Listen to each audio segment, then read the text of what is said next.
Order நிச்சயமாக வரும். என்னென்ன விஷயங்கள் போடணும் அப்படின்னா, ஏன்னா நமக்கு அடுத்த 2ஆம் வீட்டில் இருக்கக்கூடிய ராகு, 8ஆம் வீட்டில் இருக்கக்கூடிய கேது, இது சூரியனோடு சேரும்போதும் புதனோடு சேரும்போதும் ஏற்படுத்தக்கூடிய விளைவுகள் நம்ம சில சின்ன சின்ன பிரிவுகள் வரும் நம்மை விட்டு. எதுக்கு? அந்த பிரிவுகள் நல்ல பிரிவுகளை நாமளே வாங்கிக்கணும். ஒன்று, வெளிநாடு செல்வதற்கான ஊக்கத்தொகை. 2வது, நமக்கு அந்த ஒரு டிரான்ஸ்ஃபர்லேயோ ப்ரமோஷன்லையோ வெளியூர் போகிறதுக்கோ வெளி மாநிலம் போகிறதுக்கோ சான்சஸ் அதிகமாக இருக்குது.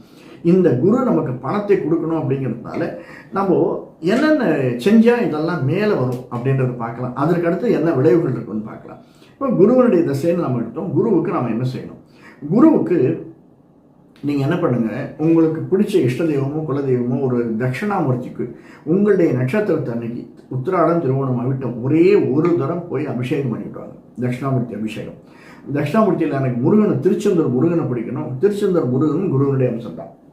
அல்லது எனக்கு லக்ஷ்மி நரசிம்மர் பிடிக்கும்னா லக்ஷ்மி நரசிம்மரும் நம்முடைய குருவனுடைய அம்சம் தான். ப்ரகஸ்பதி அவருடைய அம்சம் தான். இதை தவிர நமக்கு குருவாக விளங்கக்கூடியவர்கள் எவ்வளோ பேர் இருக்காங்க. ராகவேந்திர சுவாமிகள் குருவாக இருக்கலாம்.